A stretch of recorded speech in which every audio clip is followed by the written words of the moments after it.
All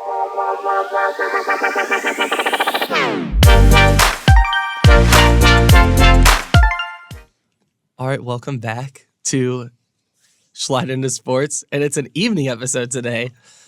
So there's been a lot of movement in the transfer portal really ever since the playoffs kind of start, even a little bit before then. But, I mean, it's been very interesting to see just because of how many teams that are in the playoffs are having people leave for the transfer portal. I don't know about you guys, but that's it seems like a problem that might have to be resolved at some point in the future, just for the maybe moving the transfer portal deadlines around for this new playoff, or I don't know what you guys are thinking on that. But it really makes no sense to have the postseason going on. And while your postseason is going on, you're having free agency. Like teams, especially like IU, for example, that really have to hit the transfer portal hard, are playing have to play chess instead of checkers. Like they're trying to balance practice with next year. It's just, there's way too many moving parts. There's a lot of transfers though, and I can't wait to get into it. And another Big Ten team too, I'll add on, is Penn State.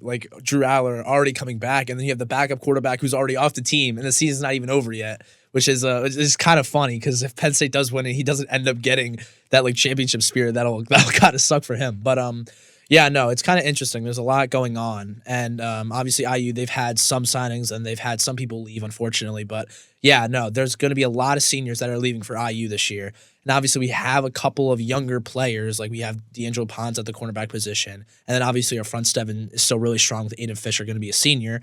But yeah, that big spot that we're looking to fill is obviously with Curtis Rourke, who finished the season amazingly with 27 touchdowns and 4 interceptions only, which is outstanding. And obviously, I don't know if you guys saw, but he got some Heisman votes. I think he got 8th overall. He got 2 first place votes, which I was very happy to see, because when was the last time we see an IU player on the Heisman list in points? So that was kind of cool to see. Yeah, I think from what I saw, Curtis was one of 5 other people from IU that have ever gotten Heisman votes, which is an incredible honor to get votes like that, especially considering the fact that everyone was knocking us for our schedule. But I mean, still getting votes. He had a phenomenal year, so I'd be surprised if he didn't get any votes. But yeah, it is cool to see, not only is the team in the top 10, but we have Curtis Rourke in the top 10. And not to mention the fact that Coach Cignetti has won Coach of the Year. Yeah. I think he won the Home Depot Coach of the Year, and then there was another Coach of the Year award that he won as well. Yeah. So, yeah, he's, I guess, double Coach of the Year. I mean, very well-deserved. We were projected to be second to last in the Big Ten, right next to Purdue, and then a year goes by, and this man flipped the roster, flipped the whole university around, and sending out emails to kids to come to the games. He really for this year changed the culture, and hopefully for more years to come. Going back to the transfer portal, I do have a question for you guys. Do you know if you do declare yourself as transferring and you're in the playoffs, are you allowed to be in still on the team for the playoff games, or do you practicing too, or so the Penn State's backup quarterback, since he's transferring, is he not allowed to be on the sideline for those playoff games? I mean, he could be if he's signed, but I think he said he was going to step off anyways, so I don't think he will be. But for IU, for example, I think they already have a roster limit that they have. And so I don't think the newcomer or the new players for next year, I don't think they're allowed to be on the sideline. I mean, I don't know if I'm right, but I don't think that's how it would really work, because I wouldn't see, well, first of all, how they'll learn the whole scheme, offensive or defensively, whatever they do. And second, the chemistry with other players. I don't know how much these coaches would trust these players to kind of come in and play. But no, I think you would have to wait till next year after the playoffs, because a kid I was friend with, he's committed to Notre Dame actually as an offensive lineman who's committed, and he goes for workouts starting in January. He's still a senior in high school, but he's gonna go as a senior in January to start doing workouts and training. So I think that's when also all the other transfers that are not incoming freshmen go. Gotcha. And that would make more sense too, because it'd be kind of funny if Penn State's backup got in the game and he's transferring to the other school that they're playing, and he just, throws the game. That would not be something we can't allow. But yeah, no, this transfer portal has been very crazy. Imagine that he goes still like Drew Aller goes down for some reason. Bo has to come in and play, and then he somehow wins Penn State the national championship. It's like seeing Carson Wentz, Nick Foles, like at era.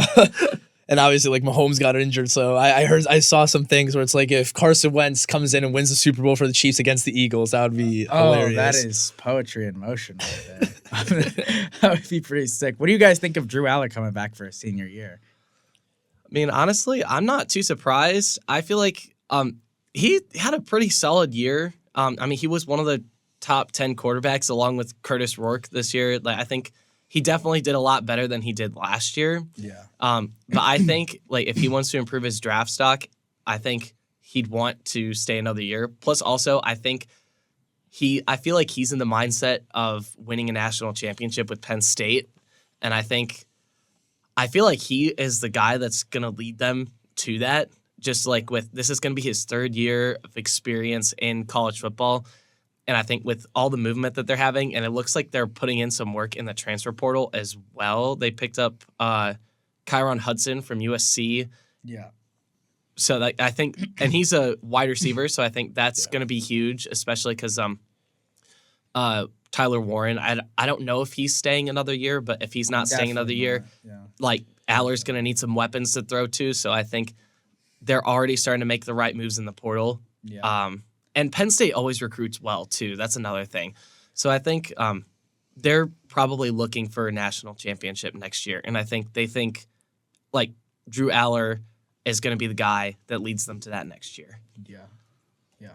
Do you, so are you predicting that they'll get in that conversation of being contenders right there? I think they'll be, I don't know if they'll, like, win. I don't know if how high they'll be in ranked of contenders, but I think they could maybe get up there. I mean, we got to look at their schedule first, I think, because that's what I was just about to pull up. Yeah, because from what do we heard, it's not bad. So first they have Nevada, and then they have FIU, Villanova. That's an easy 3-0 start, I would think. Yeah. Then they host Oregon, which that'll be a tough game, but it's at Penn State, so hopefully that would be like a whiteout game, maybe. At UCLA versus Northwestern, at Iowa, at Ohio State, that'll be tough. And then versus Indiana, but we don't know how well Indiana's going to be next year. We don't really know.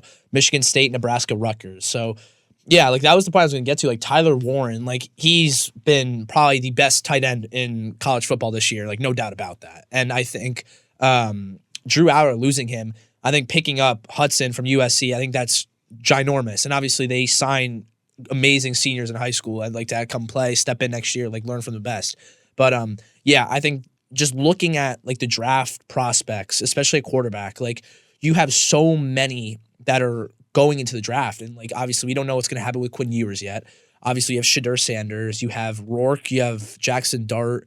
Like there's so many, and when you look at like Cam Ward, Dylan Gabriel if he goes, like there's so many, and I think it's smart for Drew Aller to stay because when I'm looking at their schedule, I see 2, maybe 3 losses. I think Oregon and Ohio State, and then depending on what happens with Indiana, that'll be this third or potentially the 10th win there. But yeah, I think Penn State, they're always good. They're always in contention. Do we ever see them be like the best of the best? Not really.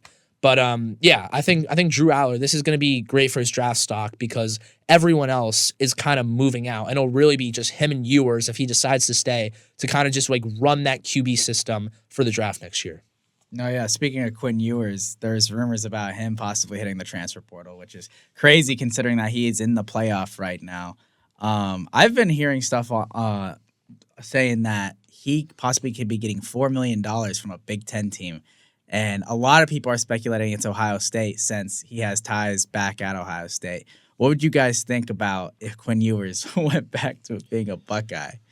Well, I think for me, just because they already have a lot of great quarterbacks in there, and the way Quinn has been playing this year, I'm kind of surprised that someone is going to pay $4 million for him. If I'm being completely honest, just the way he's played against Georgia, their only real tests they've had this year, and he just crumpled under the pressure. So I'm not really sure which school is paying him that much. I feel Ohio State, I think, would make the most sense just because he's been there before. Yeah. But I mean, imagine if it was like Michigan State for some reason, or Iowa. I don't know. Like maybe Iowa wants a quarterback. A crazy program change to whichever team he goes to. But like back to the Ohio State thing, I'm just curious to see his decision with Ohio State, depending on what happens with Ryan Day, because obviously we don't know what's going to happen with him, depending on how far they go. Like if they're a first round exit, he's going to be gone. So it kind of, I kind of, we never know. We don't know, but I don't know. It's a big toss up. Like he could stay. He could go, but this Tennessee game is really gonna decide like Ryan Day's 1,000%. future. I think if it's like really close and it's like, oh, okay, you can like hang with that SEC big boy, like okay, you're staying. But if this game is going the way you guys think it's gonna go, because we made our predictions last week, I mean, the more and more I look at this game, the more and more I like Tennessee. Yeah, as do I. I'm really glad I picked them. That's why I picked them. So if Tennessee goes in there and just handles them, I don't see Ryan Day coming back. Now, if it's close, we're going to see. But speaking of schedules, IU also got their schedule. And we have some pretty favorable matchups. Our toughest games of the year is probably at Iowa, Oregon, and then Penn State at Penn State. We don't have Ohio State. Yeah. We do not have Ohio State. They replaced that with Oregon. But what are you guys' thoughts on those KIP games? Well, one, it sucks that the three hardest games we have are all away. Penn State, Oregon, probably Iowa. Iowa was kind of sneaky this year. That's what, yeah. And Illinois too, I think could be a good game. Yeah. Iowa's sneaky, and Iowa, it's tough to play over there. Oh, 1,000%. Yeah. So, and I mean, their defense is going to come ready. You just know their offense is probably going to try to not score points for whatever reason they do that over there for. But Oregon, my gosh, dude, and Oregon has a really favorable schedule this year as well. I don't know if you guys have looked at that at all, but especially because we're all predicting Oregon to win the national championship, and going into the champ's house, that's going to be a tall order. But at the end of the day, Washington and Michigan were both in the national championship last year, and by mid-season, we played them, and it wasn't like it wasn't anything. Yeah, it wasn't anything. But and we beat them both. Exactly. So we'll see where Oregon's at. I believe in Dan Lanning. I believe he'll have his boys ready. But that's going to be an electrifying game.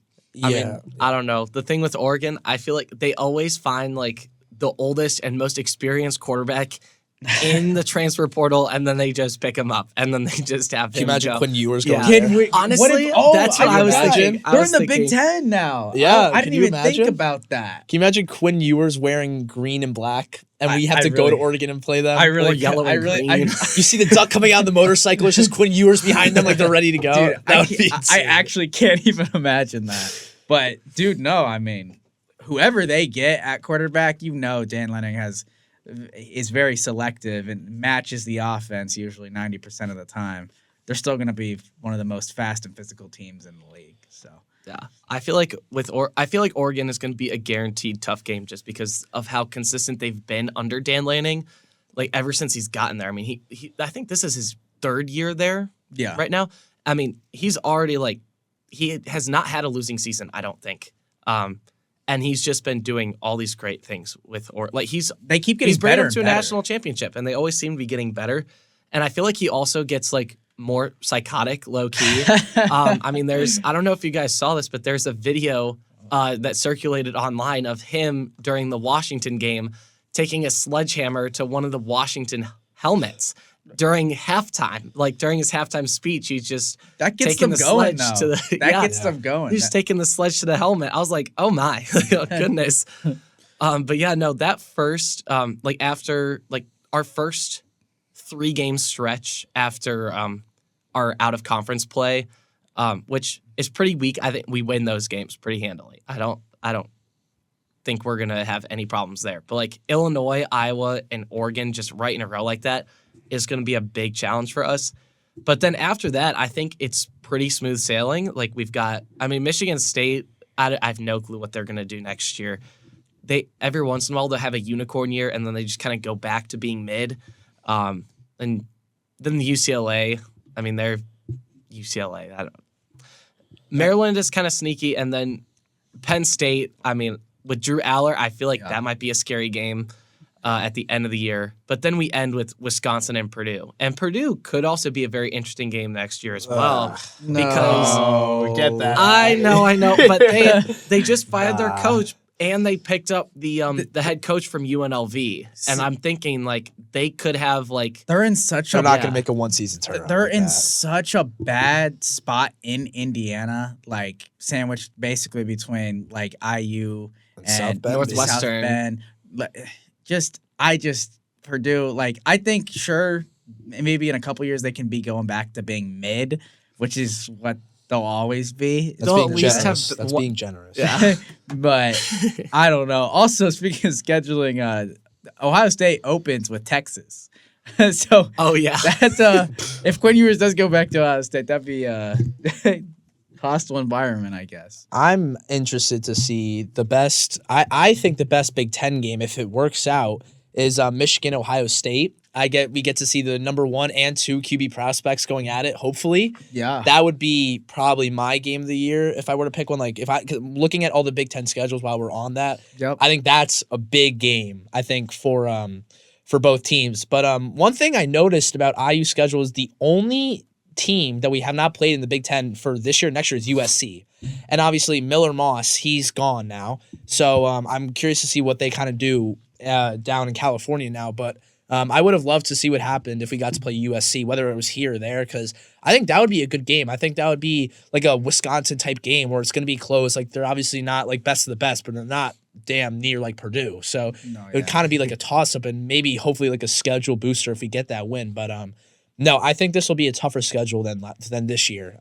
We have a lot more tests than we did this year, Especially at the beginning.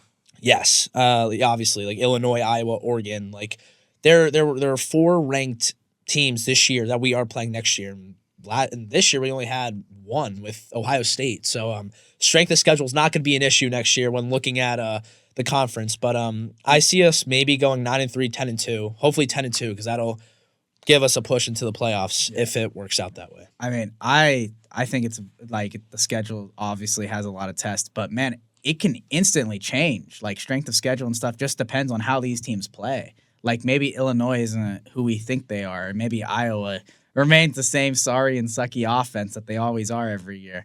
But no, I mean, just by the looks of it, it looks like we have a lot of tests. Also, I don't know if you guys have seen Michigan's schedule. I mean, they have a pretty favorable schedule as well. I don't know if you guys have gotten to be able to look at that. Yeah, it's not bad at all. It's like our schedule this year. Yeah. Like New Mexico, like I'm just looking, I feel like they can go 11-0 to start the season. I'm being completely honest. I mean, I think they'll lose to USC at USC. If there's one game I think they'll lose, it's that. But besides that, like New Mexico, win. Oklahoma, that'll be a tough game, actually. That can be an upset there. At Oklahoma. Yeah. And we don't know what Oklahoma looks like next year. Of course, yeah. And Yeah, because their quarterback actually hit the transfer portal as well. Yes. Yeah. Yes. There was actually talks of him like possibly coming to IU. I don't know. Has he committed anywhere yet? I don't think so. Okay. I don't know. Yeah, but there was talks of him. I don't really know. I don't have too much film on him. I believe his name's Terrion Arnold. I believe is Yes, that's his name. Yeah. Yeah. But no, like Bryce Underwood coming into this schedule for Michigan, like this is very favorable. It's a very nice schedule to develop your. Oh, young he did commit. quarterback. Or no, the crystal ball has something for him. For what's the crystal ball say? It says that he's probably going to go to Auburn. Okay. Yeah. Okay. Okay. Well, I mean, I don't really know too much about him. I don't know. Okay, because we're going to need a quarterback next year. I don't know if you guys have been listening to some of the Cignetti press conferences, but he claims to really like Tyler Cherry, and then he says he wants to look for a transfer portal QB. So by the looks of that, that means probably Taven's out, if I just had to guess. So if we're getting a transfer portal QB, do we want someone more like Rourke, where perfect accuracy, like very on timing, or we want like a dual threat type of guy, in your guys' opinion? You know, see, Rourke had good mobility in the pocket, not Yes. outside He was the pocket. underrated. He was very underrated with his scrambling Pocket ability. presence. Of course, Yep. yeah. Yep. Like, I'm like trying to think of like other, like I could see like a Dylan Raiola. Like he's not bad out of the pocket, but like I've seen Tyler Cherry kind of step in a couple times. He's not bad. I obviously he's young. He's a freshman. He'll be a sophomore next year. Yeah. But I love the way Signetti is handling it. Like yeah, obviously Tyler Cherry's still young. Would love to get him started earlier. But yeah, if we could find a transfer QB that has that like two-way like player build that can scramble and have that good pocket presence that Curtis Rourke does, that would be like outstanding. Because like, how many times a week did you see Curtis Rourke duck a sack under two defenders? Like I think I saw that maybe at least once a week, which is crazy, especially for how tall he is. But yeah, if we can get someone who has good pocket presence and like somewhat good mobility to get him out of like tougher situations, I think that would be perfect. Like I'm trying to think like Russell Wilson in college football, like he kind of lost his speed and athleticism as he's gotten older, but he still has that mobility aspect to him. Malik Murphy's had a good season for Duke. And he hit the transfer portal. He hit the transfer portal. He's not yet declared. This guy's 6'5", 230. Whoa. And remember the last Duke quarterback that transferred out of there is Riley. It's Riley Leonard, who's now Notre Dame, and he's been outstanding there. So it'll be interesting to see where he goes. Dude, that would be like a match made in heaven right there. Miller Moss went to Louisville. Yeah. Well, yeah. Arnold already committed to Auburn. When I saw that Miller Moss was possibly going to go to Iowa, and I saw that Iowa was on our schedule, I was like, uh-oh. Like that could be bad for us. Yeah. Just because, I mean, he is a good quarterback. I just don't think he fit well in Lincoln Riley's system. And honestly, Lincoln Riley, speaking of which, I'm very curious whenever we do end up playing USC in the Big Ten, whether or not he's still going to have a job there. Because he hasn't really been living up to expectations. And his defenses are just notoriously bad. They just can't tackle. Like, honestly, if we played them this year, I think we would just steamroll them because they're allergic to tackling. Like, it's crazy. Like, there's a lot of coaching pressure this year and next year between James Franklin, Ryan Day, Lincoln Riley. Like, there's a lot. There's going to be a lot of coaching changes, I think, within the next like 1 to 2 years. I like depending on what happens with the playoffs, we may see Ryan Day and James Franklin go or both stay, depending on how far they go.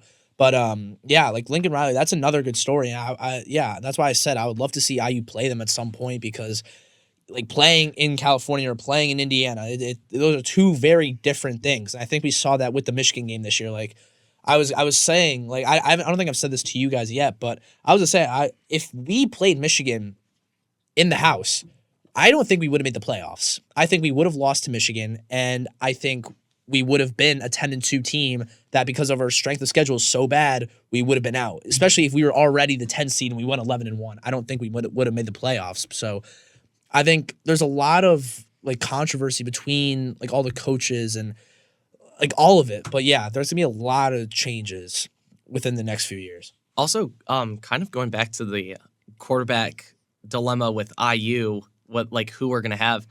Something that I did see a quarterback that might come here is Fernando Mendoza from Cal, who had an amazing year himself. So I'm very curious. Like I feel like he would be. I feel like he'd fit pretty well in our system. He kind of has like.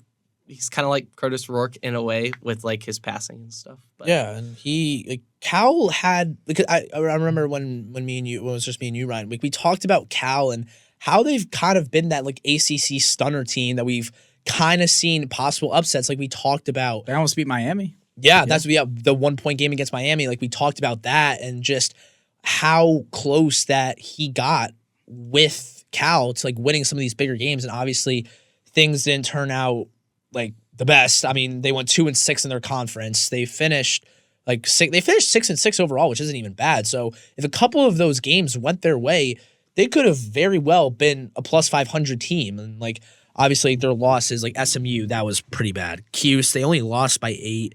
NC State by 1, Pitt by 2, Miami by 1.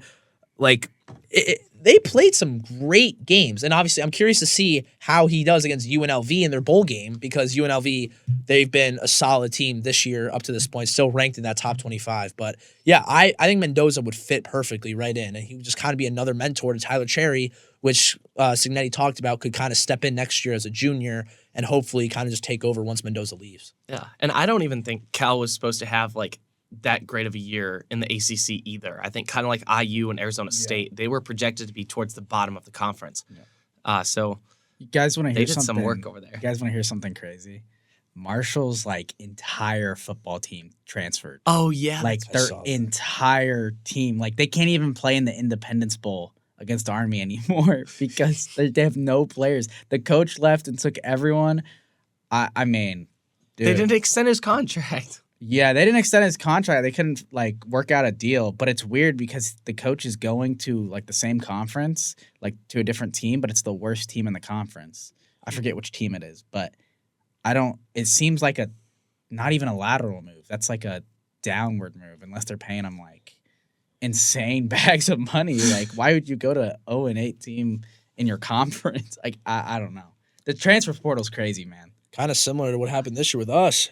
I mean, hey, JMU, they stuck it out real well. Like, they had a good season despite getting 28 players and staff taken away from them. Like, both of us benefited, and I think obviously we benefited more. But that's true. That's a whole different story, though. Like, oh yeah, and you're going to the Big Ten though. Like, yeah, the Big Ten. Yeah. Marshall, what conference is that? I think Sun Belt. Yeah. Like, I don't know. Not a Power 4, I'll tell you that. Not a Power 4. Yeah, that'll be an interesting story, but that will not work out the same way as IU did this year. That's all I'll say. And also, speaking of coaches, I saw that apparently there's actually 2 coaches that I saw do this, and I think more have done this as well. But Brian Kelly apparently, he's gonna him and his family are gonna donate like $1 million, like they're gonna match $1 million of the the NIL collective fund, so that way just to put more money in to grab more players. And apparently Florida State's head coach Mike Norvell is putting up like $4.2 million towards the NIL collective, which I think is really interesting. No, you know what that is? They had a meeting and they said, "You give us our money back, sir, after what you just did to our season." And he said, "Okay, I'll keep my job. I'll do that." That's exactly what happened with Florida State. Oh my gosh, dude. Florida State. The same thing with a failure this year. Oklahoma State's coach too actually had to do the same thing in order to keep his job because they were like 0-6 or 0-9 in the conference or whatever. Wow. I mean, and that's with you said Oklahoma State? Yeah. That's with Ollie Gordon, right? Yeah. I mean, a Heisman candidate on your team and you managed to go 0-9. Oh my gosh, dude. And I'll stick with like the coaching side, and I'm curious to kind of get your opinions on it. And I'll keep it in the ACC too. I mean, I'll kind of take one out of the independent, but obviously we had Marcus Freeman. He just signed a 6-year deal with Notre Dame. Yep, I saw that. And then a similar team like Cal, was like we were just talking about, but this time for UNC, it's Bill Belichick. So I'm kind of curious to see.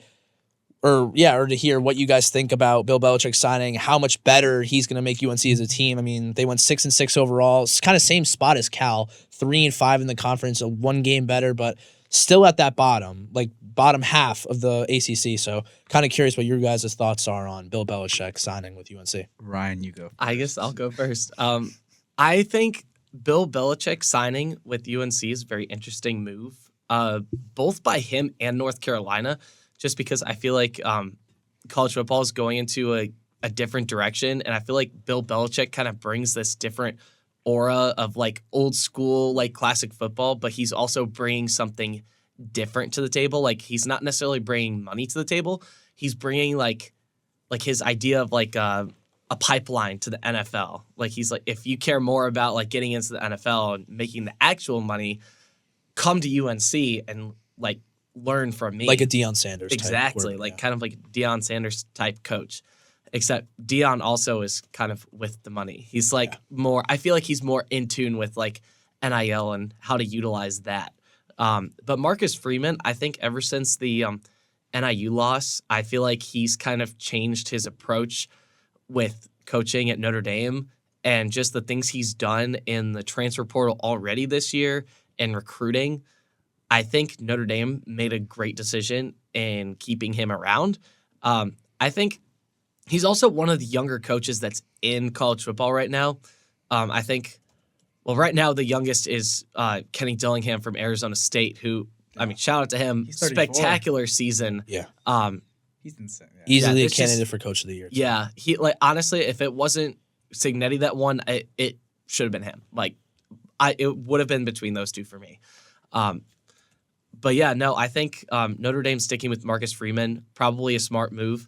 I feel like he's done more winning wise in Notre Dame than Brian Kelly did. Even though like they've had some really weird losses since he's been coach. Like they lost to Marshall not too long, like a couple years ago. Obviously NIU this year. Like they had a weird loss against, like they should have beat Ohio State last year, but they didn't because they had I think 10 they had 10 players guys on the field. Like they had one less guy on the field. They can never be perfect. Yeah, never. there's just always something that has gone wrong. But I feel like ever since the NIU loss, he's just had this new approach of just killing everything that's in front of him. I agree. And I feel like he's going to keep that, I guess, just mentality with him, especially like with this new class that he has coming in for himself. I think they could honestly, if they don't win it this year, Notre Dame could very well win the national championship next year. I think they stay contenders next year with Marcus Freeman as their coach. What do you guys think? No, yeah, Marcus. I think bringing him back, he has definitely taken a new approach. Like I remember they interviewed him before the Army Notre Dame game, and they said like, Coach, what'd you tell your players to prepare this game? And he just said violence, and I'm like, whoa, okay, I'm locked in for this. Going back to Bill Belichick, I mean, I just could not see this guy talking to an 18, 19-year-old kid and saying, well, you want to come play for us? We don't want you anyways. Like that's what Tom Brady said. Like he's gonna be so nonchalant about it. However, I heard a report that Deion Sanders hasn't even like went to a recruit's house in the past year. So I think that a lot of the recruiting will be the people around Bill Belichick, and he might be able to take a very good approach to it because apparently North Carolina plans to give him about $4 million to $20 million, somewhere in that range, for just spending NIL for players. So, I mean, the money's going to talk for itself. It's a good location. Like, people like to be in the warm more than the cold, unfortunately. But, I mean, I think it could work. It's just what I see being the biggest problem is that when you're coaching these kids and you treat them like a certain way, and I just don't know if some kids are going to be able to handle that, especially like getting paid, and they're going to be like, nah, screw this old man. I'm hitting the transfer portal. Like, that's what we've seen already with like even coaches that like do care, and Bill's just not going to care. So like, I mean, he's going to care about like, you know, getting people to the NFL, but he's not going to care about your feelings. He's not going to care if you're fumbling the ball and he pulls you out. He's not going to care what you think. And I don't know if these kids are ready for that side. Like, Yeah. But Like, he brings a whole different style of football with him. And obviously, like, pretty much coaching his entire time with Tom Brady. And now you're dropping down 20 years of age to now watching college kids and kind of setting them up to the NFL. It's going to be kind of interesting. So that's why I kind of want to ask you guys. But yeah, like going to like the Notre Dame thing, they've got some crazy recruit. Like, obviously we have Jerome Bettis Jr. That'll be a very interesting kind of signing. Two of the kids not I'm friends with that I know from Connecticut. They also signed here. I've seen them play in person. They are both insane. One of them's Ethan Long. He's a safety. And then Matty Augustine. He's an offensive tackle here or in Connecticut. I think Marcus Freeman, he's gonna be a very successful coach. I think he's got a lot of talent around him, and being able to kind of bring in new players in the transfer portal. I think one of them that we saw was obviously Riley Leonard, who went from an ACC Duke to now an independent powerhouse, pretty much. Marcus Freeman has kind of just transformed him into the best version of himself, and I think Riley Leonard has really kind of taken that and just raised a better profile and like draft stock for himself or whatever he wants to go or if he decides to go. But like the whole like coaching thing it's very interesting. And I think having that personality side and not just like caring about like the whole winning side is very important. And I think that's why you have a lot of people committing to Colorado. And obviously you have Julian Lewis, another one of like the great quarterbacks coming in now going to Colorado. I mean, he was here obviously when we played Michigan. Unfortunately, he didn't want to come to us.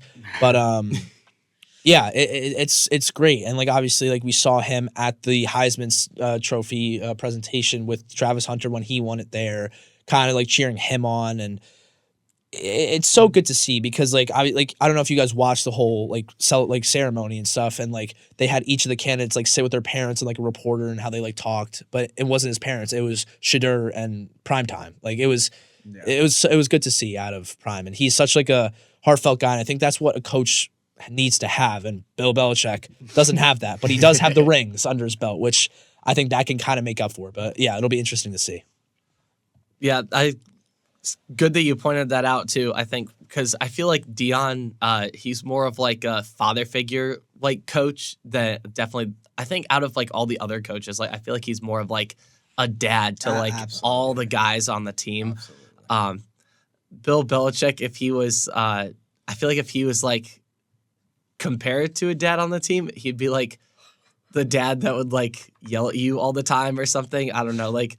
Just like whether you did something right or you did something wrong, he just would always be mad at you. He'll never give you your credit. It's the dad that will like look at you and say, "Yeah, you did all right." You know, like even hey, Bill, I just threw for 7 touchdowns. What do you mean I did all right? Listen. I mean, he has a chance, especially with North Carolina being fully supportive of him. Like you have a chance, but at the end of the day, it's really going to come down to can you be able to coach these kids? Because we know he can coach at the professional level, but at the collegiate level, it's a bit different. It's a whole different ball game from what we've seen. So, and some people can't coach in the pros. Some people can't coach in collegiate level. Some people are great at collegiate level but can't coach in the pros. So we're gonna see which is which. And I mean, I'm not against him necessarily, but like. It's Bill Belichick, Yeah, just because of his success, a lot of people will kind of like speculate that he also will have success at UNC. But without the rings, I don't think a lot of people would have taken him into consideration as one of the better coaches to have. So yeah, like I said, I'll be. Very interesting. I wonder if he's already hired staff for Spygate and. The Duke versus UNC rivalry. Oh, he did. He'll stay up there still. Oh my gosh. Oh my goodness! Imagine Spygate, but at the ACC level instead of Big Ten. They mysteriously hire Connor Stallions to be their assistant coach. He's passing out Spygate to another generation. Oh.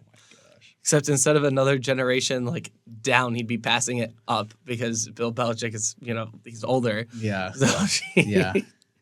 Crazy, man. I just can't believe he's doing it, to be honest. Like, Bill Belichick is head coach of North Carolina. That is just a crazy sentence to say.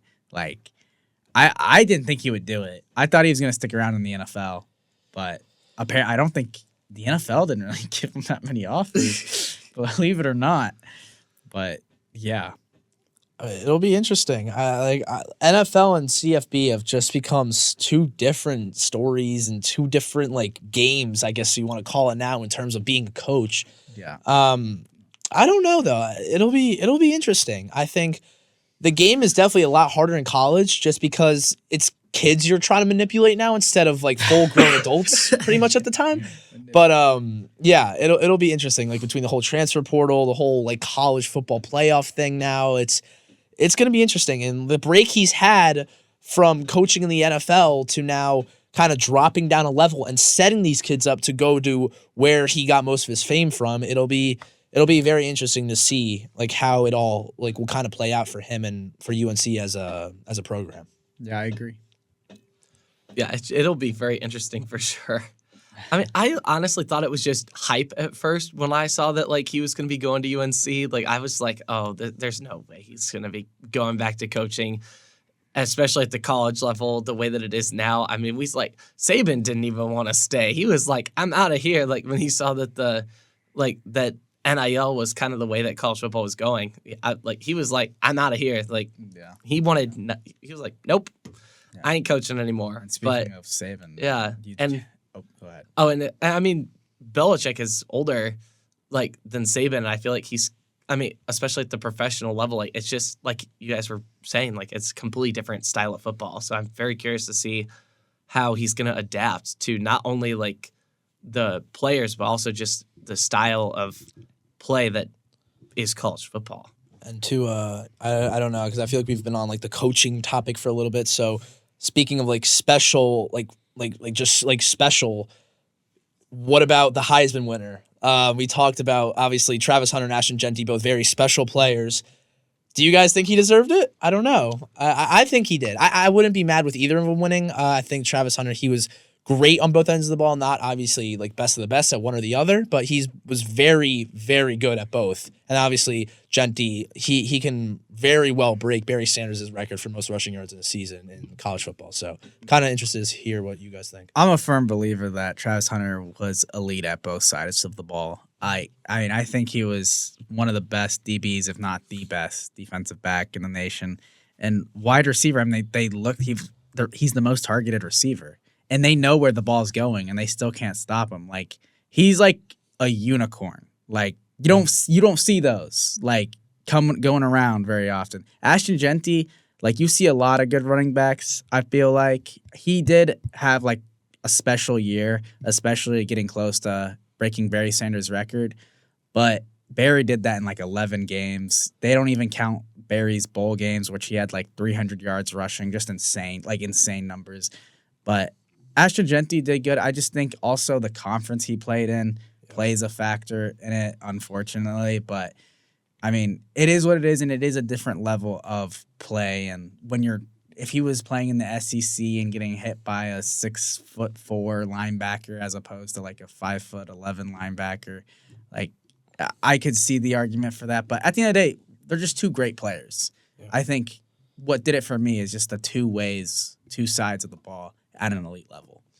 Yeah, honestly, I think if Travis Hunter was not playing this year and if it was like any other year, I think Ashton Genty probably would have won it. Correct. I mean, I'm not mad. Like, I wouldn't have been mad either way. If it was neither of them that won, I would have been questioning the Heisman committee and just be like, what are you guys doing over there? What are you guys thinking? There's a lot of uproar online about it. They're saying that Ashton is the people's Heisman and that Travis is the media's Heisman. Yeah. I don't know. I don't think it's that controversial, to be honest. I was just going to wonder if Cam Ward and Dylan Gabriel like had any thought that they just weren't going to win it at all. Because I feel like if I was one of them, I would be like, yeah, there's no way I'm winning. Like these two other candidates, they've been insane all year. What's the point of me being here? But that's just a free trip to New York. Literally, like in all seriousness, like being a top 4 or being like just a candidate in general is such a great thing to have. It's like such an honor to be named like one of the top 4 players in the country and for college football. So I was just kind of like wondering what you guys thought about that. But I will say, like, the one thing that kind of brought me up on Genty was he is the reason why they're in the playoffs. So that's kind of one reason, like, it swayed it for me towards him. But it could have been either or. But obviously, like you said, Colorado and Travis Hunter, they play in the Big 12 harder conference than the Mountain West. And obviously, Genty has had some tough challenges, like Oregon, UNLV twice. But yeah, I think it was deserved either way. Random question, but do you guys think Ashton Genty's game translates to the NFL level? I'm not sure. You want to go or me? I mean, I guess you can go. I need to deliberate. That was a good question. Damn. I think it depends where he goes, honestly. Yeah. Because he's 'cause he's not like a Derrick Henry, but he's not like a receiving back like Alvin Kamara. Like he's like a Joe Mixon kind of, I feel like. Like if you like he's like a power back, but not like he doesn't have the size like Derrick Henry to have that like that scare factor, like the Jerome Bettis like bust kind of like that kind of like style. But no, I think it could very well translate. I mean, if he has a good offensive line, it's set up to be a very good like career for him. And I think if you give him if you put him in Jonathan Taylor's role, which I'm pissed at him because he dropped that ball and it sold me in fantasy, like 8 points right there. But if you put him in Jonathan Taylor's role or Derrick Henry's role, Saquon's role, like even in Rico Dowdle's role for the Cowboys, I think he could be very successful. Just give him a good O-line. I think he'll be good. Him on the Cowboys, I'd like that because then they would rejuvenate their offensive line. It could be Zeke 2.0. Yeah. But yeah, what about you, Ryan? I mean, I don't know. Well, I don't know if Jerry Jones would have the sense to pick up Ashton Genty because it seems like he's lost all kinds of sense. James Franklin of the NFL. Yeah, literally. But I think, like Ethan was saying, I think it would, he needs a good O-line, obviously, to create those gaps because he's very fast. I mean, once he gets past those second the level, offensive and defensive lines, Yep. he is gone. He's gone. He's so incredibly fast. So I think as long as he's got a good O-line, that'll be able to create gaps for him to sneak through. Because I mean, again, he's not Derrick Henry. He's not as big as Derrick Henry, which I think kind of plays to his advantage because that means he's pretty short. He's short, but that means that he'll be able to fit through the smaller gaps. That's very which true. is probably in the NFL, I don't think the gaps are going to be nearly as big as they would be in the Mountain West Conference in college football. And we've seen shorter backs succeed in the NFL before with LaDainian Tomlinson and Darren Sproles. Obviously, two different types of players, but I mean, definitely. I see you're looking at a draft board here. I was going to say, interestingly enough, they had 4 of the big networks with USA Today, ESPN, Fox Sports, and CBS Sports. 3 of them have Genty going 14 to the Cowboys. Interestingly enough. Obviously, we are very far away from that. We don't know what could happen. And then Fox has them going 6 to Tennessee, which is another version of Derrick Henry. We could see it, just a shorter version. But I don't know. I think the draft is going to be very interesting. We've seen some players kind of commit to the draft, we've seen we've seen the Mizzou wide receiver. I'm blanking on his name. It's Luther Burden. Luther Burden. Yep. Yeah. You have McMillan good. From Arizona. He's committed. He's good. It's gonna be very interesting. Shedeur, Travis Hunter, they're both gonna go. So I'm curious. It'll be good. Shedeur and Travis Hunter are probably 1 and 2. Top 5 picks. Yeah, top 3 picks. 1 and 2. Who has number 1 and 2 right now? Giants, Raiders. Oh my gosh, the Giants are so bad. They're so bad. I really feel if Shedeur goes to New York, I mean, he could turn around because he gets pressure every single game in Colorado, but the Giants just from a front office to coach, I mean, there's just no management. Yeah, no management. I feel bad. I would take it as a hint, though. I don't know if you guys saw the video. I think it was yesterday, 2 days ago.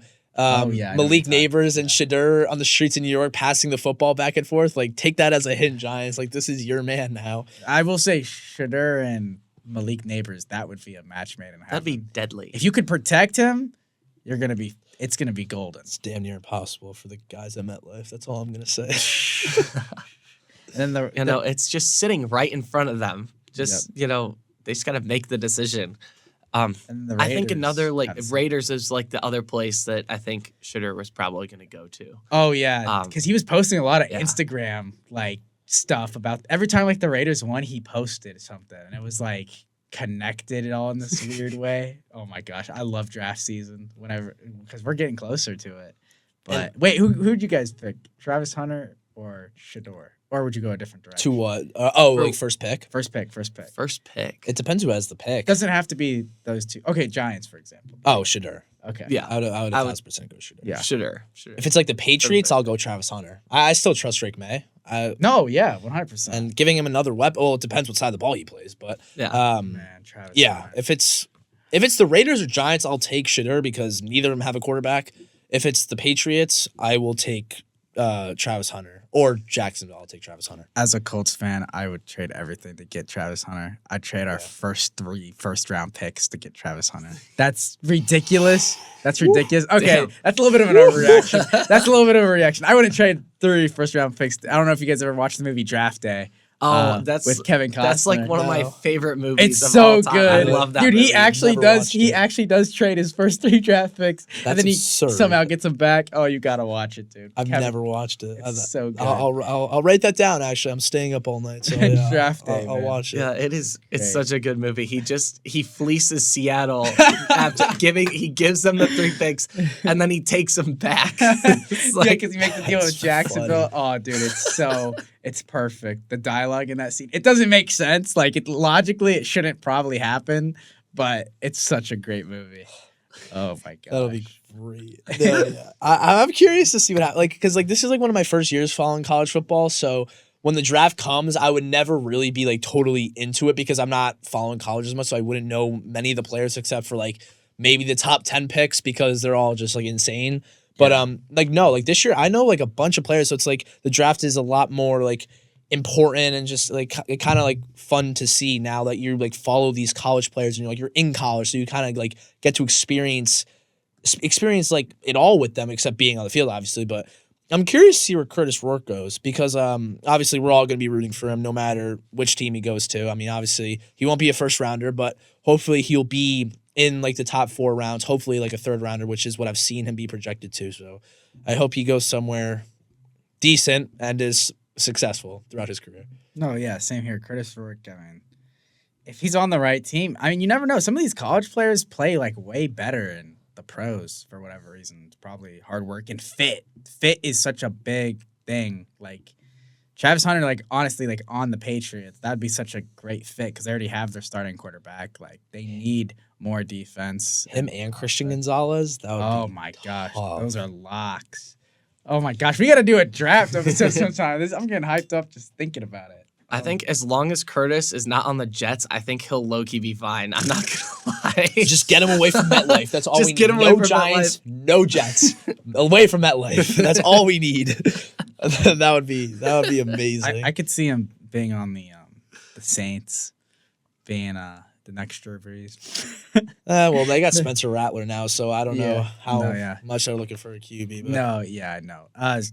Man, Well, apparently, I mean, speaking of like the Saints, they have a different starting quarterback. It's not Rattler.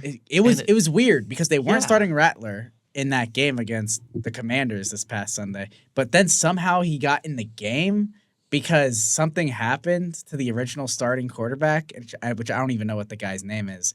I don't know why I'm Ethan's looking up blanking the on his name stats. right now.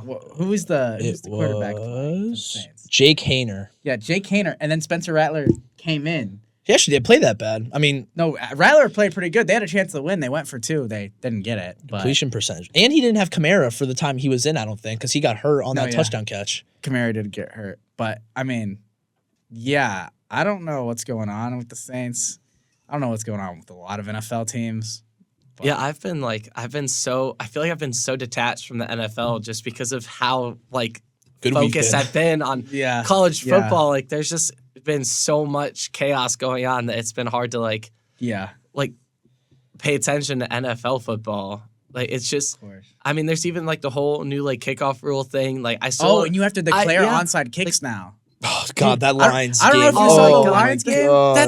that takes the whole fun out of it. Dude. It's supposed to be like a fake, and it's supposed to catch you off guard. And it's Yeah. like, oh my god, It's look, 'cause- we got the ball, and It's you're because the way territory. everyone's lined up, it's like everyone's like further back. So I don't know. It's so stupid. I don't know why they changed the kickoff. Like, I guess it was supposed to make kickoffs more dynamic, but like, it's they not. haven't been. So just change it back. Let onside kicks be a surprise.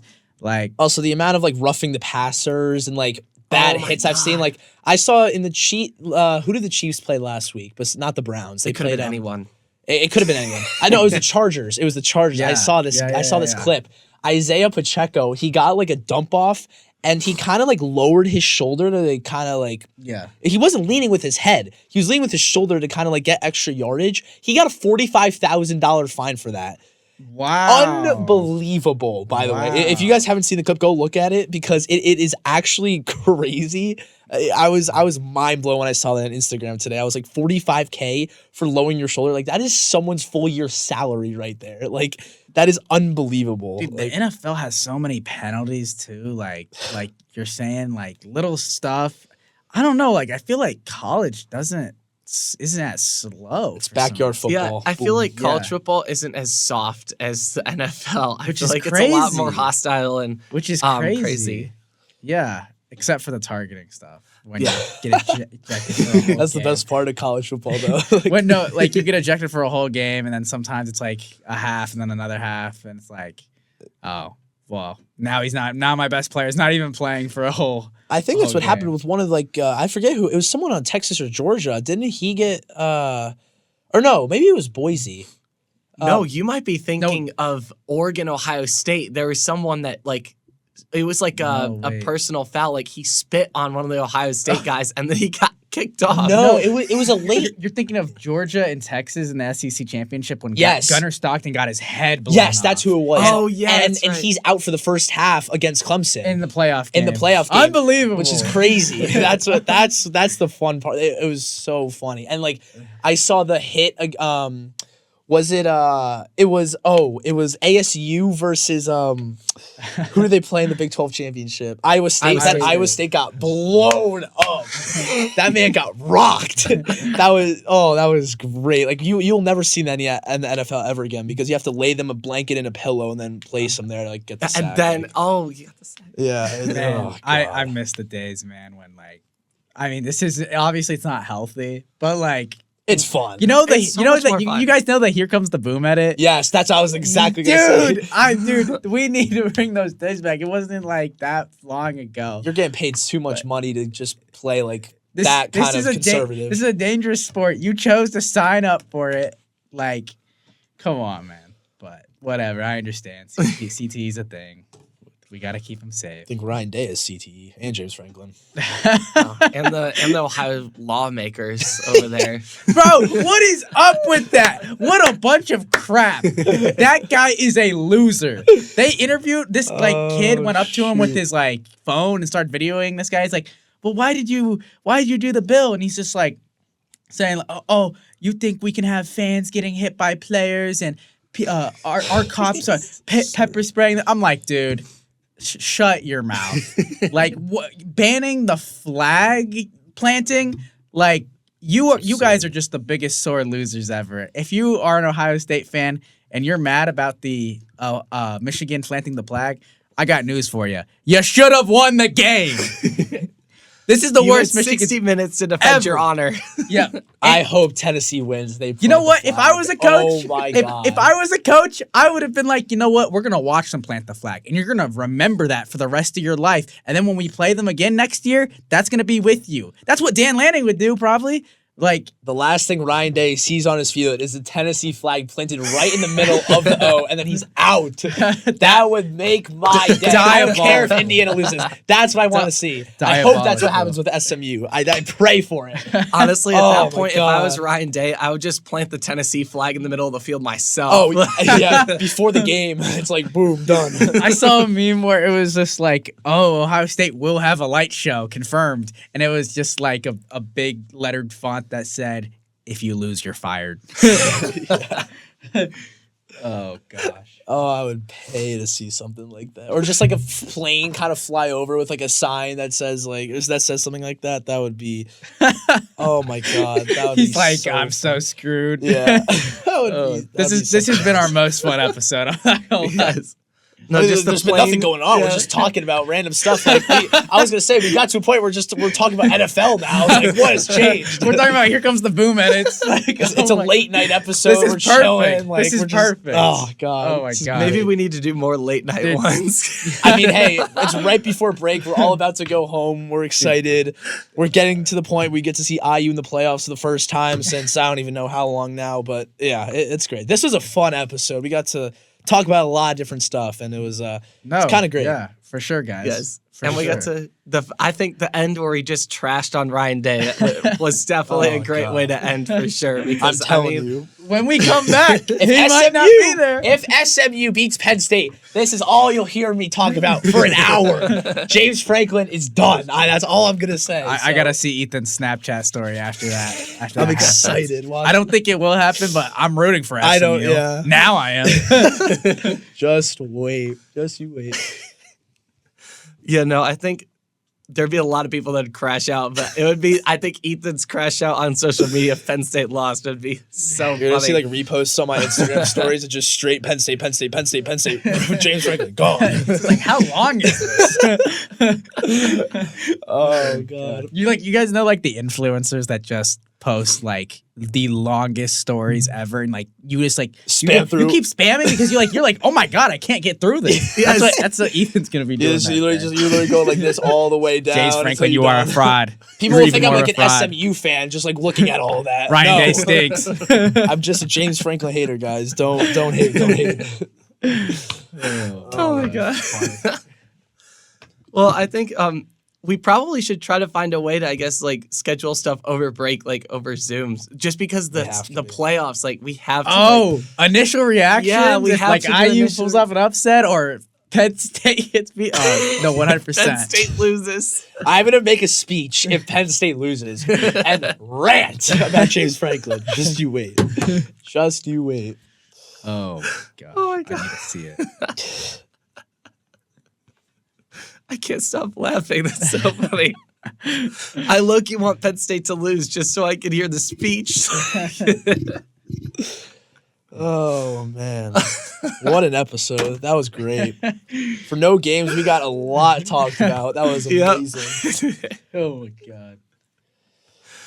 Well, we'll see you guys next week at some point, On whether Zoom, like probably over Zoom. But yeah, like if Penn State loses, I think we gotta keep this same energy. Like I don't care if it messes up my bracket. Yep. I just want Penn State to lose just to hear the Ethan's speech. Go Hoosiers, baby! Go Hoosiers. IU. Go Hoosiers. Come on, we need this. Let's go. We need gotta this. win the IU Invitational. This is Hopefully. this is the Battle of Indiana. Let's get it. Come on. Yes. I don't know how the committee, like they had to have done that intentionally. They had to. They had to have done that intentionally. But yeah, no. Thank you, committee, for that, for the IU versus Notre Dame.